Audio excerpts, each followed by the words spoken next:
My name is Victoria. I'm 20 years old, and on the morning of my wedding, my sister set my future on fire. Not metaphorically, literally. The lace, the silk, the handmade veil I spent months stitching under dim midnight lights, the embroidery I designed myself, the dress I cried over, dreamed over, prayed over, all of it burning. The smoke smelled like betrayal, like childhood secrets, like every time she smiled at me while planning my destruction. And she didn't even flinch. She stood there watching the flames crawl over ivory fabric like it was a bonfire at a summer party. That was the moment I realized something terrifying. My sister didn't hate me. She envied me. And envy is far more dangerous than hatred. She thought she ruined my wedding. She thought she destroyed my happiness. She thought I would collapse. Instead, I made her famous. Overnight, her followers doubled. Her name trended. Her face was everywhere, but not for the reasons she wanted. Because the same hands that once braided my hair had written a diary filled with secrets. Secrets about lies,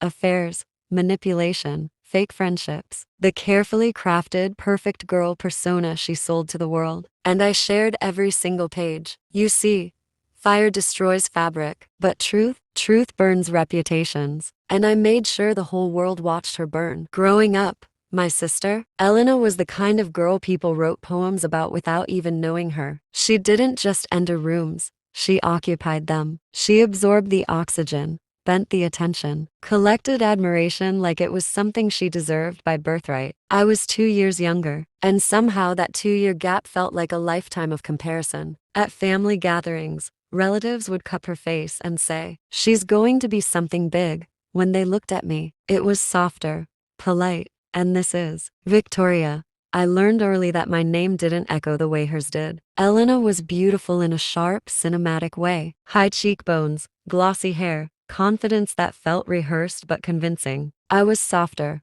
quieter. I liked sketching dresses in the corners of my notebooks. I liked fabric stores more than parties. I liked listening more than speaking. And in a house where volume equaled value, that made me invisible. But invisibility has its advantages. You see things. You hear whispers not meant for you. You notice the cracks in porcelain statues. Elena began building her world online when she was 16. Perfect selfies, inspirational captions about self-love and authenticity. She curated her personality the way I curated fabric swatches carefully, intentionally, strategically, and people fell for it. They commented hearts. They called her their role model. They believed her tears when she filmed raw moments. I watched her practice those tears in the mirror before recording. She would tilt her chin slightly downward because she said it made her eyes look bigger. Even then, something inside me knew. My sister didn't just want attention. She needed it, like oxygen. Like validation was the only thing keeping her alive. At home, she was different,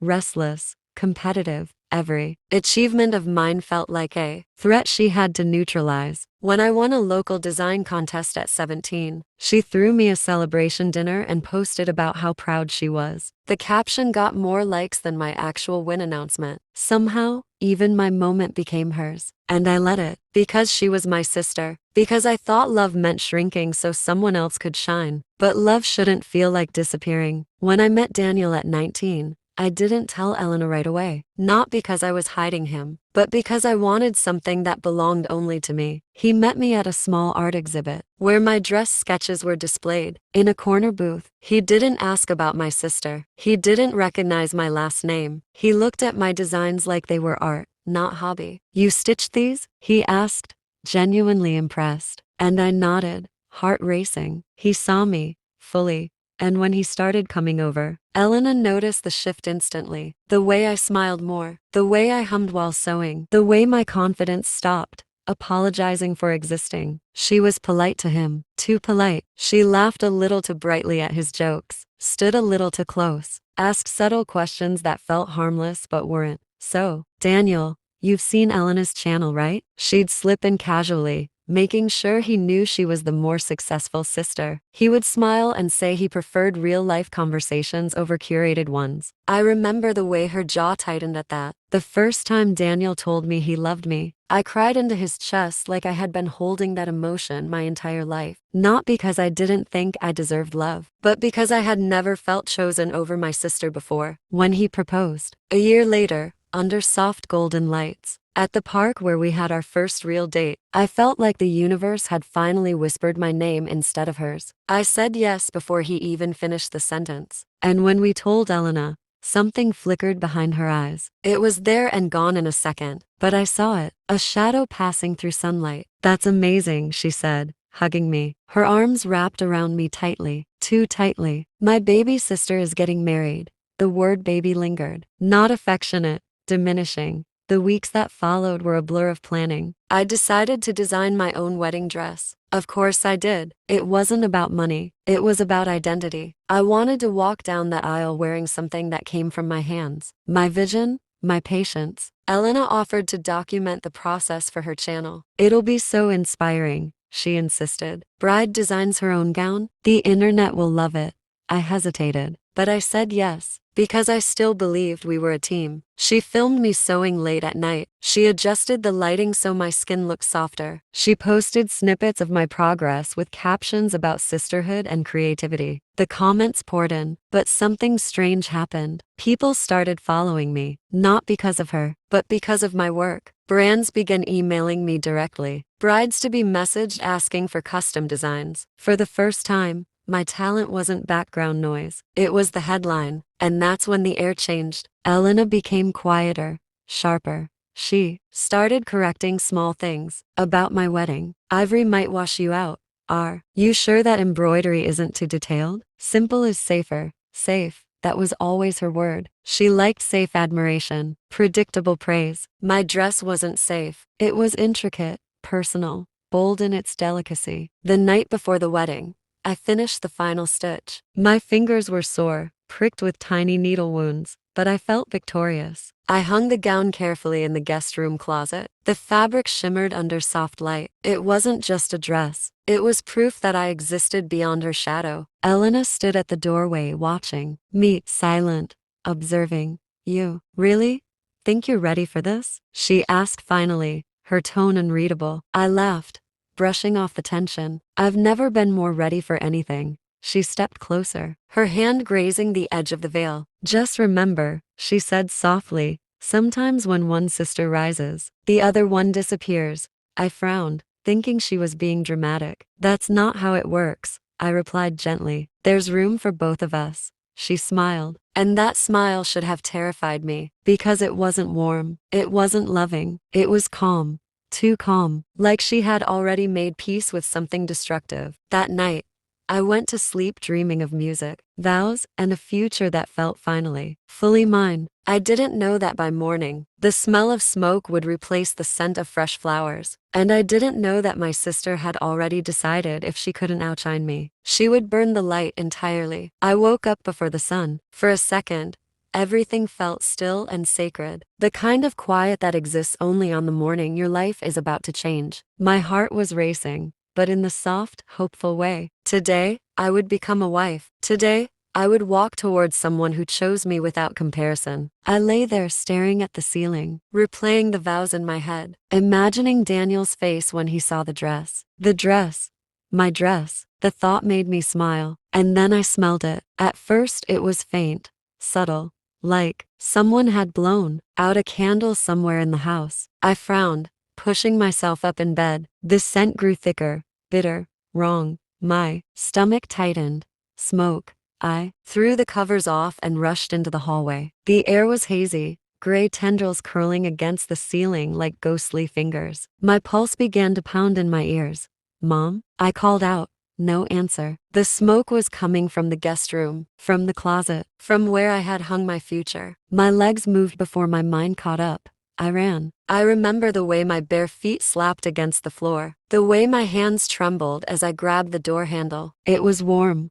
Too warm. I pulled it open and the world tilted. Flames licked the inside of the closet, orange and hungry. The silk had already collapsed inward, blackening, curling like dying petals. My veil was nothing but glowing threads dissolving into ash. For a second, I couldn't breathe, not because of the smoke, but because my brain refused to understand what my eyes were seeing. This wasn't an accident. It couldn't be. The fire was contained, controlled, focused exactly where the dress hung. I stepped forward instinctively, but someone grabbed my arm. Victoria. Her voice was calm, steady. I turned slowly. Elena stood behind me, holding a small silver lighter in her hand. She wasn't panicking. She wasn't crying. She was watching. What did you do? My voice didn't sound like mine. It sounded hollow. She tilted her head slightly, as if examining a painting. I saved you, she said, from making a mistake.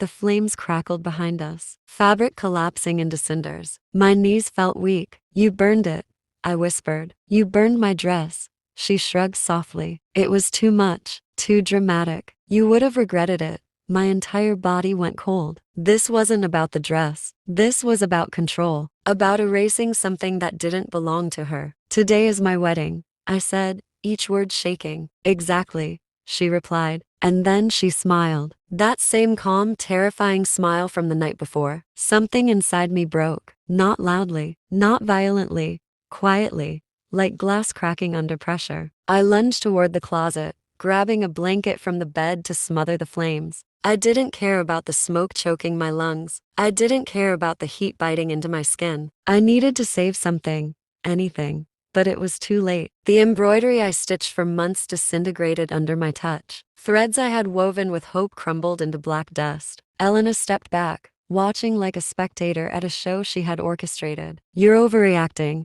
she said lightly. It's just fabric. Just fabric. I stood up slowly, ash coating my fingers, tears streaming down my face. You don't get to decide what matters to me. For the first time, her expression shifted, a flicker of irritation. You've changed, she snapped. Ever since Daniel, ever since people started noticing you. There it was, the truth finally stepping out of the shadows. This isn't about the dress, I said quietly. You couldn't stand that I wasn't behind you anymore. Her jaw tightened. You think you're special because you can sew? She hissed. Everything you have right now, the attention, the followers, that came from me. The house alarm finally began to scream, shrill and chaotic. But inside that moment, everything felt eerily slow. No, I said, voice steadier than I felt. It came from me. That's when she dropped the lighter. It hit the floor with a small metallic sound. She looked at me, eyes burning brighter than the flames ever could. You don't get to outshine me on your wedding day. The honesty was almost refreshing, cruel, but honest. Our parents came running, confusion turning to horror as they saw the damage, water, towels, panic. But the fire had already done its job. By the time the smoke cleared, my dress was gone, reduced to a pile of charred ruin. My mother tried to comfort me. My father kept asking how it happened. Elena cried on cue, saying she woke up smelling smoke too. The performance was flawless. If I hadn't seen the lighter in her hand, I might have doubted myself. But I saw it. I saw her. And in that moment, something else ignited inside me. Not grief, not even anger. Clarity. She thought she had ruined my wedding. She thought I would collapse, cancel everything, hide in humiliation. She underestimated one thing. I had spent my whole life adapting to her storms. I knew how to survive in ashes. I walked to my room silently while everyone argued. I pulled out my phone. There was still time before the ceremony. Guests were arriving in hours. Daniel was waiting. I stared at my reflection in the dark screen. My eyes were red. My hands were shaking. But beneath the devastation, something steady was forming. A decision. If she wanted fire, I would give her something far more dangerous. Exposure. I remembered the drawer. The locked one. The diaries she thought were untouchable. The secrets she never imagined would see daylight. I wiped the ash from my fingers and looked back at the hallway, where Elena stood playing the devastated sister. She caught my gaze. For a split second, her expression faltered. Maybe she saw it in my eyes. The shift. The end of my silence. Because in that moment, I stopped being her shadow. And she had no idea that by sunset, the world would know exactly who she really was. By the time the sun fully rose, the house looked normal again. Windows open, smoke fading, my mother whispering damage control into her phone, my father pacing like denial could reverse what happened. And Elena sitting at the kitchen table wrapped in a blanket, mascara perfectly smudged, performing heartbreak like it was a sponsored collaboration. If I hadn't seen the lighter fall from her fingers, I might have believed her trembling, but I did see it, and that changed everything. I walked past her without a word. She reached for my wrist gently. Vic, I'm so sorry this happened. Her voice cracked in all the right places. I looked at her hand on my skin, the same hand that struck the flame. Slowly, I pulled away. Save it, I said quietly. She blinked. Just once. A flicker of uncertainty. Good.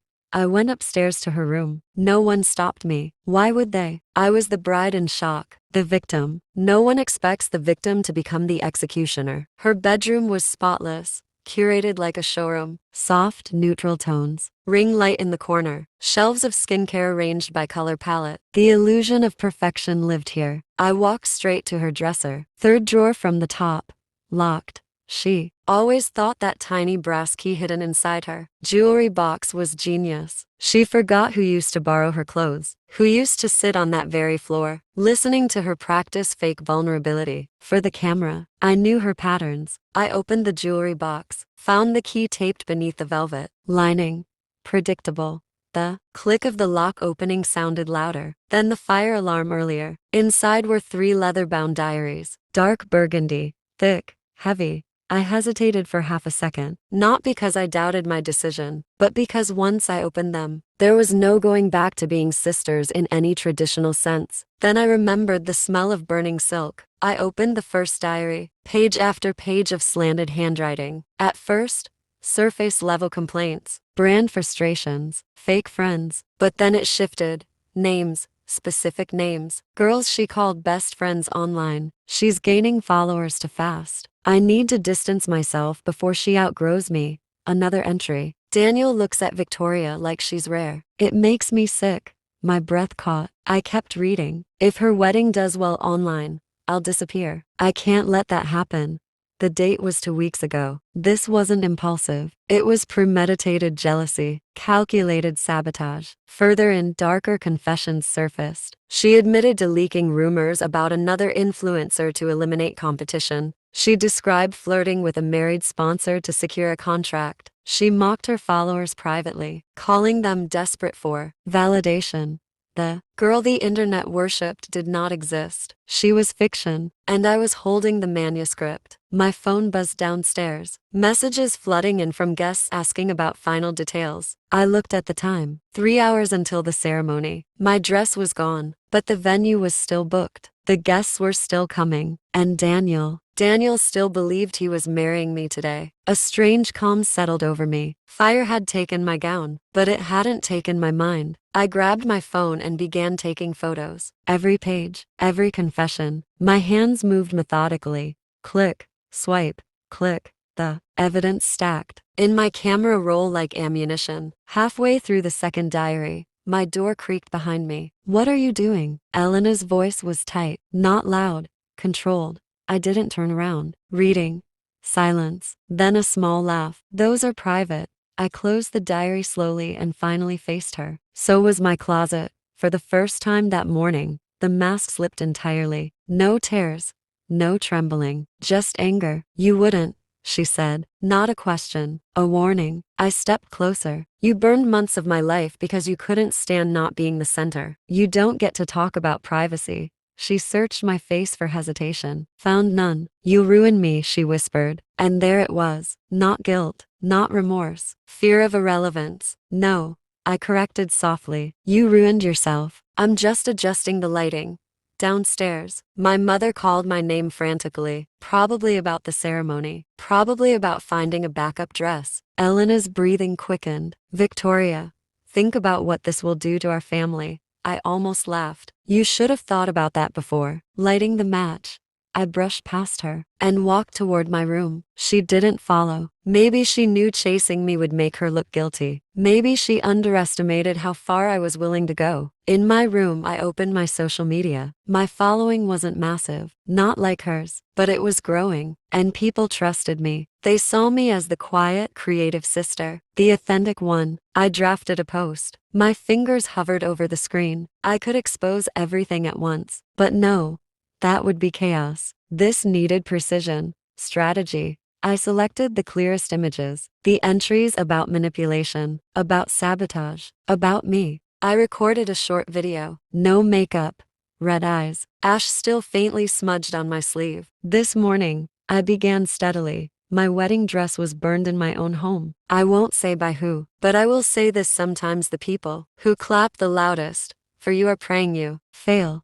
I attached the first 3 diary images, not all, just enough. Then I pressed post. The screen refreshed. For a moment, nothing happened. Then notifications exploded. Comments, shares, messages, people tagging Elena's name instantly, connecting dots faster than I expected. Within minutes, her pristine online world began to fracture. I could hear her downstairs, her phone buzzing endlessly, her voice rising in panic. The internet moves fast, but betrayal moves faster. I sat on the edge of my bed, heart steady. This wasn't rage anymore. It was justice delivered digitally. Smoke had filled my lungs earlier. Now truth filled the air. And as Elena's name began trending for all the wrong reasons, I realized something powerful. Fire destroys in silence. Exposure destroys in front of an audience. And my sister? She had always loved an audience. The internet does not whisper, it roars. Within 30 minutes,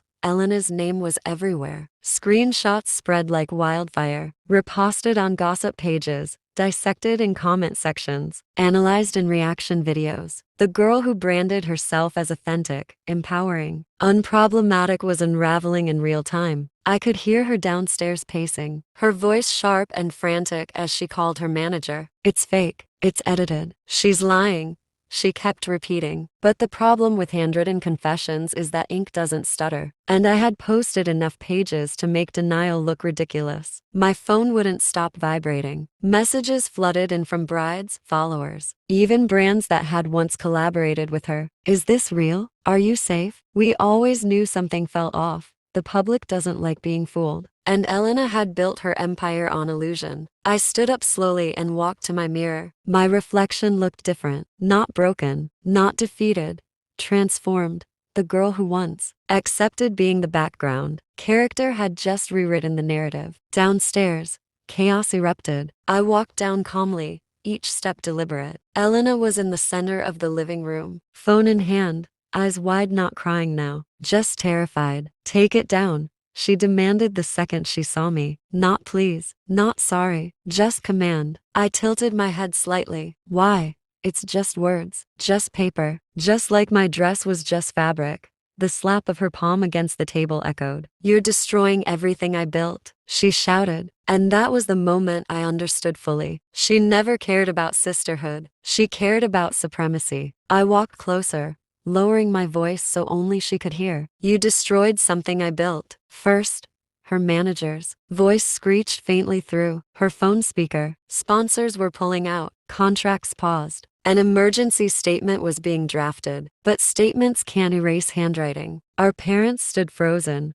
realization dawning slowly like a painful sunrise. My mother looked between us, confused and shattered. Elena, tell me this isn't true. Silence. Elena's mouth opened, closed, no performance left, no tears on command, because cameras weren't rolling in her favor anymore. I checked my phone again. The post had crossed 100,000 shares. Influencer commentary channels were picking it up. One headline read, "Golden Girl exposed by her own sister on wedding day." Poetic. I almost admired it. Then Daniel called. I stepped outside to answer. My heart softened the moment I heard his voice. Victoria, I don't care about the dress, he said immediately. I care about you. Are you okay? Tears finally slipped down my face, not from pain this time, but relief. I'm okay, I whispered. The wedding? He asked gently. I looked back at the house where smoke had cleared, but tension still lingered thick. I thought about the ashes in the closet, about the diary pages circulating online, about the years of shrinking myself. The wedding is still happening, I said firmly. Maybe not the way we planned, but it's happening.